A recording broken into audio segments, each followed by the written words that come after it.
But we've got an untold story from the AFL, VFL, and this involves one of our own from the West. Duck, take Yes, over. and I'll tell you how this came about, guys. So I was getting on a plane last week over to Perth and just sort of waddled on there as I do.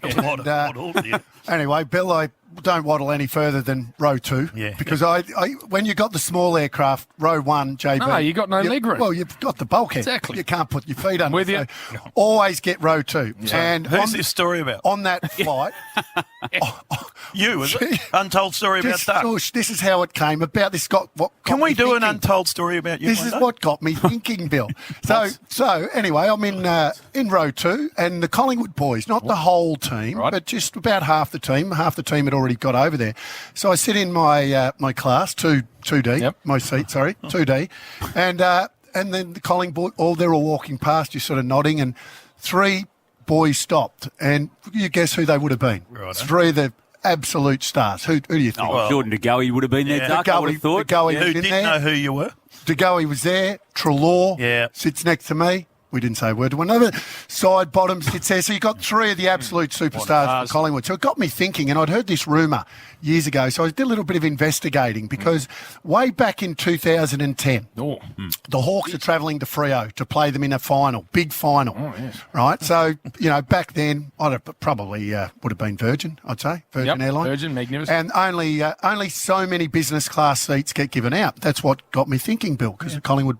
Just a few of them were in business. Well, get on. So I just did a little bit of investigating, rang around, and I just heard this rumour that they're heading over to this big final, but there was only 14. Big build-up to the only reason you're talking 14 about. business class seats. So not everyone in the team was going to. So what would you expect? Like I'm saying, you'd probably go through the Ruff and Buddy. And now I'm led to Duck, believe we've established there's not many business class seats. Get on with it. the team manager. Don't stir me up, don't I'll knock you out. oh, hey, standing over Domo. The team manager Get on with it. stands there and he goes, you, Rick Ladson, you, Stephen Gillam, you, Tom Murphy, you, Wade Skipper, all business class. Oh, no. And in between those 3, there's one of our very own, used to be Triple M, very own on Channel 7, Campbell Brown, and he gets pointed at the economy. Now, in that group was Xavier Ellis, right? Ex. Who, The nightclub specialist. doing a very good job over there at Channel 7. Probably So I needed want him to the take us emergency. through exactly what happened and then the ramifications, because we know Brownie's got a little bit of a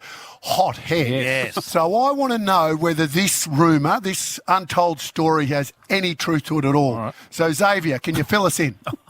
Yeah, absolutely, Duck, and you're almost spot on the money. There was actually about 16 to 18 seats, so even worse for Brownie. But we got to You forgot the that, Duck. airport, and it's finals time, and obviously Hawthorn are ramping it up a bit. So they've gone from 4 business class seats to 3/4 of the team. And the footy manager, as you said, has gone around and Barden, Ruff and Hodge, and all the big dogs are waddling around with their business class tickets, and Brownie's just been handed his and didn't really look at it, just made the assumption, and he always reminds us that he was an All-Australian, made the assumption he'd be in business, but as we were sitting in the Virgin Lounge, he sort of had his coffee and looked down and it said something like 55J or whatever it was. Anyway, Brownie just sort of stood up and, if you know Brownie, he gets those shoulders up around his ears and gets quite angry, and he just walks up to the front bench at Virgin and says, look, there's obviously been a small error here. I'm Campbell Brown. I'm pretty sure I should be in the business end of the flight. And the Virgin lady took her time and went through it and came back to him and said, unfortunately, Campbell, there's no more seats in the business end. You've got to take that seat. And she finished with, but you've got an emergency exit, though, so you'll be happy with that. Which for me, who was a Barry Battler, the emergency exit was like business class. But then he's got on the flight, and we're sitting there early, and as you said, those names, we're turning left, the Renoufs, the Tom Murphys, the White Crosses, and Brownie started to absolutely boil. He punched his armrest that hard. I thought I was going to have my Stephen May moment before Stephen May even had his time, and he told me, don't say a word, he said to me. And as the lady was giving us the exit row instructions, and are you happy to help out, Brownie stuck his neck out like a turtle and could see straight down the aisle. Brett Renouf was swirling his complimentary orange juice around his glass. Brett Renouf. And I kid you not, Brownie looked at me and said, why do I have to sit with the shit players? That's what he said to me. I kid you not, the whole way over, so for 3 hours, he's telling me, I've never been involved in more of a divided team. This team can't go anywhere. This has split the team in half. This is ridiculous. I kept thinking the whole way, Brownie, if you were sitting in business class, you wouldn't care about the shit. Exactly. So it doesn't really split us up too much. But anyway, he's furious and said, we can't win, we may as well go home. This is stupid. Can't believe the footy club has put us in this situation. We get on the bus, sits by himself, puts his bag on the seat next to him, so no one's allowed near him. Anyway, so you let him go. We get to the hotel, and a similar sort of process, the team manager's at the hotel, and he goes, Franklin, your room, level 15, up he goes to the penthouse area, Roughheads, Mitchells, gets down to the last two of us, and there was no individual room, it was Alice and Brown, and let's just say, there was no need for us to take the lift. We were up one flight of stairs, and we went out to the spare room. They were good enough to give us 2 queen beds, but they were touching. Nice. So, we're fuming all day. We get rolled by Fremantle, get absolutely smashed. Brownie, I'm telling you, quarter time, half time, he's yelling, I told you this would happen. I told you. Anyway, we finish up, and I kid you not, the next morning he gets on his phone, punches in 04, da-da-da-da. G'day, Bluey McKenna speaking. He said, Bluey, it's too dysfunctional here. I'm coming to the Gold Coast. Very good. Well told. Very good. Yeah. Very Nice. good. Zav, So it was did true. Zav get the emergency It was seat true. also?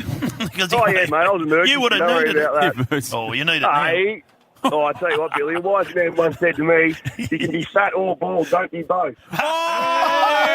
It's all over you. Well done. Beautifully done. Hey, X, while we've got you, you were a Norm Smith medalist to half-time, He was. weren't you? Yeah, You would acknowledge that now. Yeah. Yeah, I'm going to go to Steve Hocking and see what he can do. Steve can sort it out for me. But no, it was a good time back in those days. Oh, bloody oath it very was. good. And you're dominating over there doing the Bricky radio? Yeah, doing the Brekkie radio. The better half and kid are down south for the weekend. So Brekkie hours and a baby. I'll tell you what, I might not leave too much in the tank over the weekend. And doing great work on the boundary for Channel 7. Yeah, so Channel just 7. fly, you airborne, X. Yeah, I am airborne, I'll tell you that. No, I'm enjoying everything. Everything's going well, and I'm having a fair bit of fun. Good man. Thanks for stuff. joining us. Thanks, Good on you, mate. lads. Have a good day. The nightclub specialist, Xavier Ellis, he needed help at the club, and we were honest with him about it, but back in the day, because there were some boys at that joint, Bud being the main one, and Gibb and a few of the others who were, probably going to drag a fair bit of attention. And X just had to sidle in next to them and hope You calling him that cat made him have a stigma, Jim. somehow something had fall his way. And it didn't often happen. Sully helped him. Sully, there were some boys there that he just had to learn the craft. And it was the same back in the 90s at Arden Streets. Blokes just got to know where to position themselves. That's all I'm saying.